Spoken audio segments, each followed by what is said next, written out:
ڕۆژووی زۆرە ملێ پێشێلکردنی مافی سەرەتایی ئینسانە. مانگی ڕەمەزان بۆ کۆماری ئیسلامی ئێران مانگی چڕکردنەوەی سەرکوت و زۆرە ملێ و بۆ بەشێکی بەربڵاو لە خەڵک چوونە سەرەوەی ئازارە خیابانیەکان، گوشار بۆ سەر کەسب و کاری خەڵک، زۆربێژی زۆرتری ئاخوندەکانی خوێنمژ و گەندەڵ و ڕەمبازێنی باندە حیزبوڵایەکان لە خیابانەکان و شوێنە گشتیەکانە. بە پێی یاسای مجازاتی ئیسلامی هەر کەسێک بە ئاشکرا لەبەر چاوان و شوێنە گشتیەکان ڕۆژ و خۆری بکات لە 10 ڕۆژ تا 2 مانگ حەبس و یان بە 74 زەربە شەلاق مەحکومەکرێت. بە پێی ڕاپرسیە جۆرا و جۆرەکان زیاتر لە نیوەی خەڵکی ئێران خۆیان بە مەزهەبی نازانن و باوەڕی ئاینیان نییە. سەرەڕای ئەمە لە ئێران خەڵکانێک هەن کە شوێن کەوتوانی دینەکانی ترن، لەوانە مەسیحیەکان، یەهودیەکان، بەهاییەکان و زەردەشتیەکان کە ئەساسەن ئیجبارێکیان بۆ لە بەرچاوگرتنی سونەتەکان و مەراسمەکانی ئەدیان و مەزهەبەکانی تر نییە. لە نێوان موسڵمانەکانیش بەشێکی بەرچاو بەهۆی تەمەن واتە مناڵ و لاوان و پیرەکان یان بەهۆی کار و یا نەخۆشی و یا ئەساسەن لە عینی دین باوەڕی خۆیان مەجبور بە ئەنجامی فەریزەکانی نوێژ و ڕۆژ و نازانن. لە مێژووی 100 ساڵی ڕابردوودا ئەم ڕووتێکردن و مەیلەش بەردەوام زیادی کردووە، هەرەو جۆرەی کە ژمارەیەکی زۆر کەم لە مەسیحیەکان لە ڕۆژەکانی یەکشەممە لە کەلیساکان ئامادە بن. ئازادی دین و بێدینی بەجێهێنان و یا بەجێنەهێنانی فەریزەکانی دینی مافی سەرەتایی لە مافەکانی مرۆیی ئینسانی ئەمڕۆییە.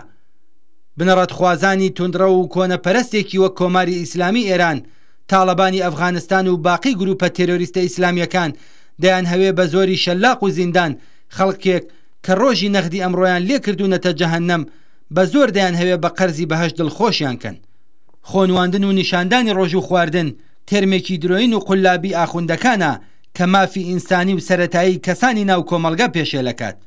خۆنواندنێک نییە و خەڵک ژیانی ئاسایی خۆیان دەکەن و قەرارێکیش نییە کە خەڵکێک کە دینیان نییە و یا سەر بە دینەکانی دیکەن و یا تەنانەت موسڵمانیشن و نایان هەوێ مەراسمە مەزهەبیەکان بەجێبێنن بۆ نمونە ڕۆژوو بگرن. لە ڕاستیدا تێرمی واقعی ئەوەیە کە ئاخوندەکان و لایەنگرانی ئەوانن کە بە ڕۆژووبوونی خۆیان نمایشەدەن، دەنا دین وەک ئەمرێکی تایبەت مافی هەر کەسێکە و کەسێک بەر بە ڕۆژوگرتنی ئەوان ناگرێت. ئاخوندەکانی گەندەڵ و دار و دەستە تاڵانکەرەکانیان کە لە سەر بە تاڵانبردنی سامانی گشتی وڵات لەگەڵ یەکترین کێبڕکیانە دارستان، دەریا، کێو، شار، ئاوایی و کانە ژێرزەویەکانی ئەم وڵاتە دەخۆن و خەڵک بە زەبری شەلاق و زیندان لە ڕۆژ و خواردن مەنا دەکەن.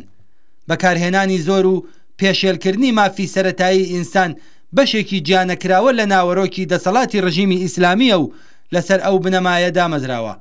ماوەی 43 ساڵە هەوڵەدات نوێژ و ڕۆژ و حیجاب بە زۆر بەسەر خەڵکدا بسەپێنێ، کەچی دەبینین هەموو ساڵێک ژمارەی ئەو کەسانەی کە پەیڕەوی لە دەستوراتی ئاینی زۆرەملەی ڕژیم دەکەن کەمتر دەبێتەوە.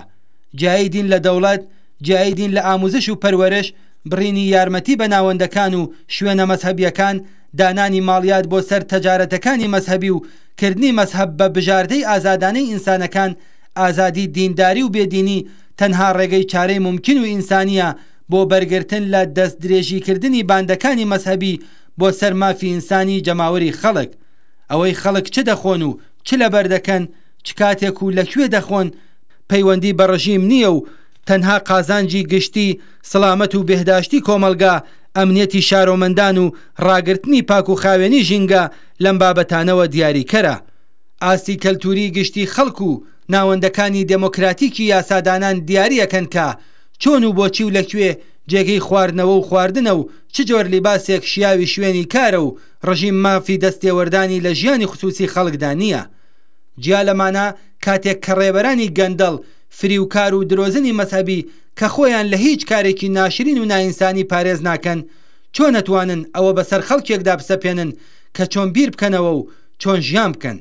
خەڵکی تێگەیشت و شەریفی ئەمڕۆ کۆمەڵگەی خۆیان باشتر لە هەر کەسێک دەناسن و دەزانن کە چۆن ژیانی تێدا بکەن و لە هەمان کاتدا ئەمنیەت، ئاسوودەیی و ڕێزی هاوسا، هاوکار و هاوشاری و هاو ئاوایی خۆیان ڕابگرن.